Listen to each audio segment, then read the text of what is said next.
Magandang araw. Ako nga pala si AR at kung mahilig ka sa mga kwentong kababalaghan at krimen, welcome ka sa channel na to. Inaanyayahan din kita mag-subscribe at i-click ang notification bell icon para updated ka sa mga video ko.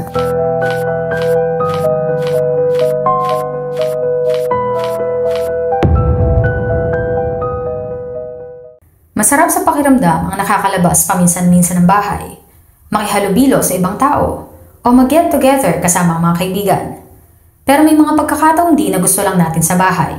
Yung tipong wala ka munang tawag na sasagutin, walang pag-aya na sasamahan. Gusto mo lang ng tahimik na araw para ma-relax ang utak mo dahil sa stress ng paligid. Para sa ibang tao na sobrang busy, ito ay halos imposible at tinuturing na luxury. Pero alam niyo ba na may isang tao sa Amerika ang hindi lumabas ng bahay at halos hindi umalis sa inuupuan nitong sofa sa loob ng 12 years?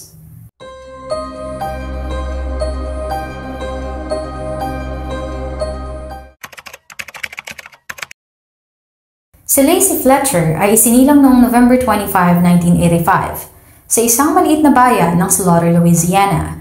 Ang kanyang mga magulang ay sina Sheila, isang long-time member ng town council, at si Clay Fletcher, ang kanyang ama, ay isa ng mga respetadong tao sa kanilang komunidad. Ang kanilang komunidad ay meron lamang halos 1,000 na miyembro. Ito ay maliit lamang kung kaya't halos lahat ng tao ay magkakakilala at alam ng mga ito ang buhay ng isa't isa. O yun marahil ang akala natin. Si Lacey ay nag-aral sa Brownfields Baptist Academy sa Baton Rouge. Siya ay isang aktibong estudyante at masayahin na bata. Sa katunayan, siya ay naging miyembro ng kanilang volleyball team sa eskwelahan. Ngunit sa katagalan, sinasabing si Lacey ay nagkaroon ng severe social anxiety disorder o yung para bang pinagpapawisan ka ng malapot sa tuwing may kaharap kang ibang mga tao na pwedeng ang dahilan ay ayaw mong mapahiya o nahihiya ka. Ayaw mong mabatikos o ayaw mong mahusgahan. Nararamdaman din ito ng ilan sa tuwing nararamdaman nila ang presensya ng mga taong ayaw nila o yung mga taong nambubuli sa kanila. Dahil dito ay nahirapan si Lacey sa bawat araw na pumapasok siya sa school at nagsimula na itong mawala ng interes sa mga bagay na gusto niyang ginagawa noon, katulad ng volleyball. Kaya't noong siya ay makatapos ng 9th grade ay inilipat siya ng kanyang mga magulang para mag-homeschool. Sa kabila ng hakbang na ito, ay hindi naging malinaw kung siya ba ay nakatapos o kung nakatanggap siya ng kahit na anong diploma noong siya ay nag-homeschool. Umaasa sila na babalik sa dati si Lacey. Ngunit imbes na siya ay maging maayos, ay tila ba mas lalo itong napalayo sa mundo hanggang sa hindi na ito lumabas ng bahay. Habang nagkakaedad si Lacey ay naging kapansin-pansin na tila ba may kakaiba sa kanya. Noong siya ay tumungtong ng 24 years old, nagkaroon ng pagbaba ang kanyang cognitive health. Ang ibig sabihin nito ay unti-unting nawawala ang kakayahan niyang mag-isip na gaya ng pag-iisip ng kapareho niyang edad. Dahil dito ay nawalan din siya ng kakayahan na kumilos ng maayos, magsalita o makipag-usap sa iba at alagaan ang kanyang sarili. Kumbaga sa development stage ng isang tao, siya ay naging halos baldado at nawalan ng kapasidad na mag-isip. Sinasabing si Lacey ay nahilig sa mga pelikula at bagay na tanging mga bata lamang ang interesado, habang ang kanyang mga kaibigan at dating kaeskwela ay nahihilig na sa mga bagay na angkop sa kanilang edad. Siya naman ay hindi lang tila tumigil sa kanyang buhay, kundi para bang tumanda ng paurong, sabi nga nila. Dahil sa nangyaring ito ay naging dependent siya sa kanyang mga magulang na sina Sheila at Clay Fletcher. Iisipin niyo marahil na buti na lang nandyan ang kanyang mga magulang upang mag-alaga at umalalay sa kanya. Ngunit, dyan kayo nagkakamali. Sa halip na alagaan ng mag-asawa ng maayos ang kanilang anak at tutukan ang medikal nitong pangangailangan, ay pinagsawalang bahala lang nila ito. Sinasabi rin na madalas magreklamo ang mag-asawa at bukang bibig ng mga ito na kahit kailan ay hindi nila umano binalak maging caregiver sa kanilang anak. Dahil sa mentalidad nilang ito at kawalan ng pake sa kanilang anak, ay hiniyaan lamang ng mga ito na manatili si Lacey sa kanilang leather sofa, kung saan siya ay mananatili sa loob ng 12 taon. Noong January 3, 2022, isang tawag ang natanggap ng isa sa mga 911 dispatchers. Ang tumawag ay isang matandang babae na nagpakilalang si Sheila Fletcher, ang ina ni Lacey, na noon ay 64 years old na.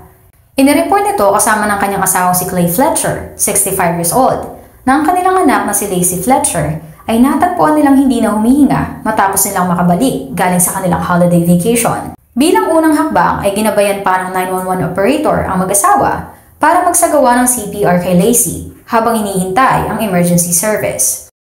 Ang unang rumisponde sa tahanan ng pamilya ay ambulansya at firefighters.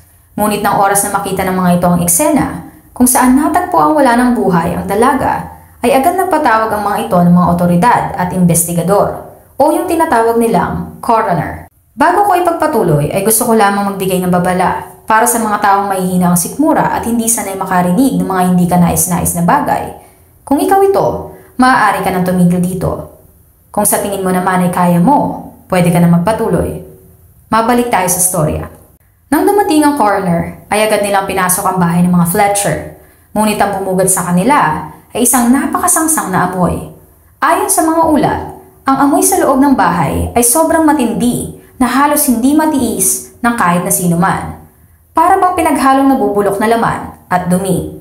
Kung nakaamoy na kayo ng karne ng manok o baboy na nabulok sa ref, ay dagdagan nyo pa ng amoy ng dumi ng tao. Ganito may lalarawan ng mga rumisponde ang nakakasulasok na amoy ng bahay ng mga Fletcher. Nang halugugin nila ang bahay upang mahanap kung saan ang gagaling ang amoy, ay natanaw nila ang isang sofa na tila ba nabubulok na. Dito ay nakita nila ang talaga namang nakakapanghilakbot na estado ng katawan ni Lacey.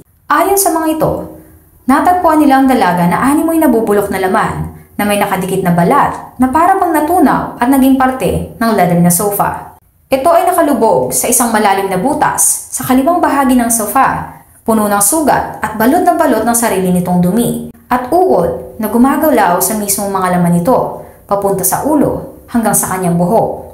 Ang katawan din nito ay puno ng sugat, sanhi ng kagat ng mga insekto. Sa sobrang tindi ng nangyari dito ay nagmistulang natunaw na ang kanyang katawan at humalo na sa materyales ng kanilang sofa. Para bang kandila o krayola na pinainitan sa ilalim ng sikat ng araw. Sinasabing nang makita ito ng mga otoridad ay lumabas agad ang ilan sa kanila upang sumuka dahil sa pagkasulasok.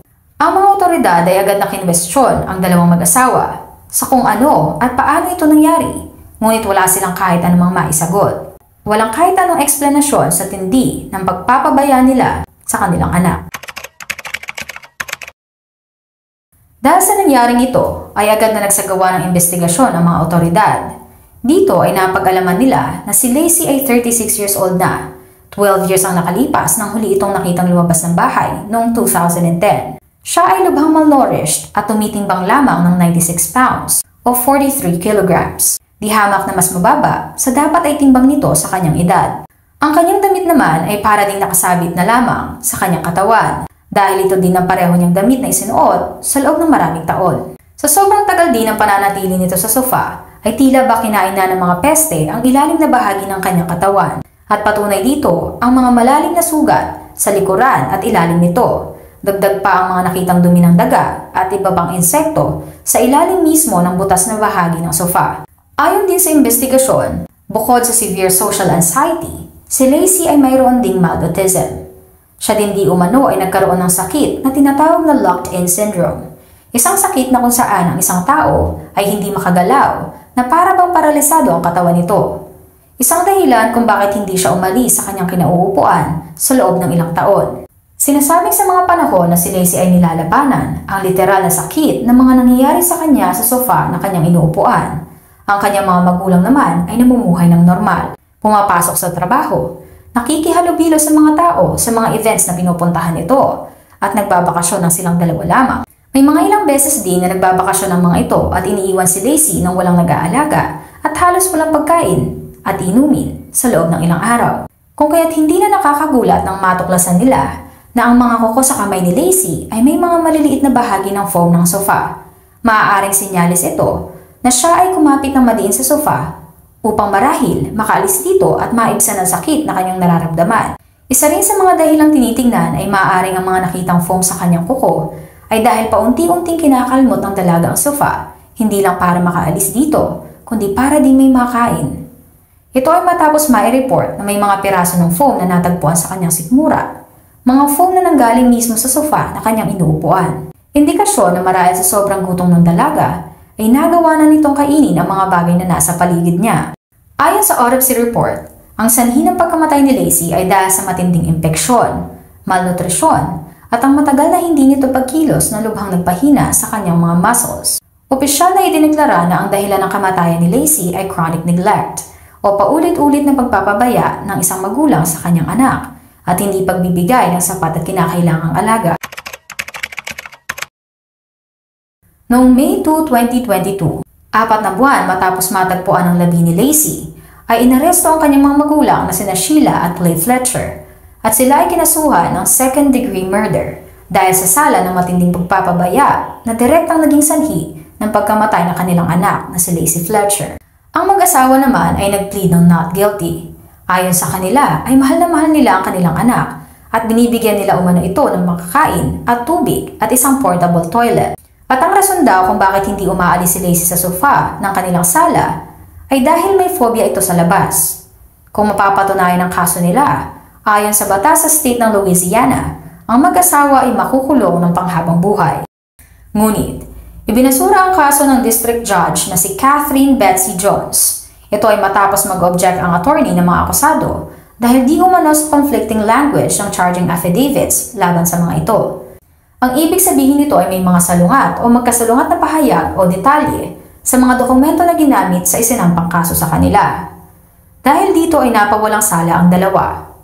Ngunit ang hindi nila alam ay binago ng District Attorney's Office ang mga nasabing conflicting language. Ang mga attorney na humawak sa kaso ni Laci ay gustong masigurado na makakasuhan ng mag-asawa dahil gusto nilang maipabatid sa lahat na anuman ang mangyari ay dapat makasuhan ng mga taong nagpabaya sa kanilang tungkulin na kalingain ang mga nangangailangan. Kaya't noong June 2023, ang mag-asawa ay muling inaresto sa parehong charge, second-degree murder. Sa kasamang palad, noong February 6, 2024 ay nag-plead ng no contest ang mag-asawa kapalit ng mas mababang kaso, ang manslaughter.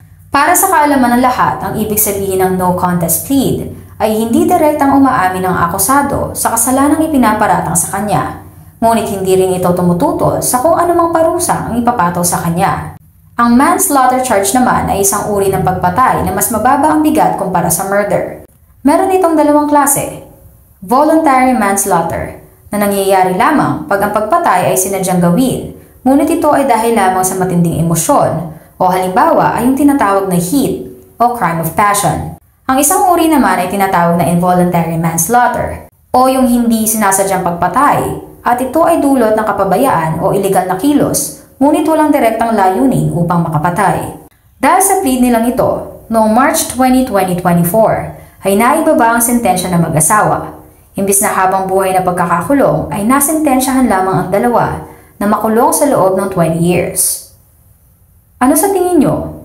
Ang sentensya bang ito ay nararapat lamang sa sala na kanilang ginawa?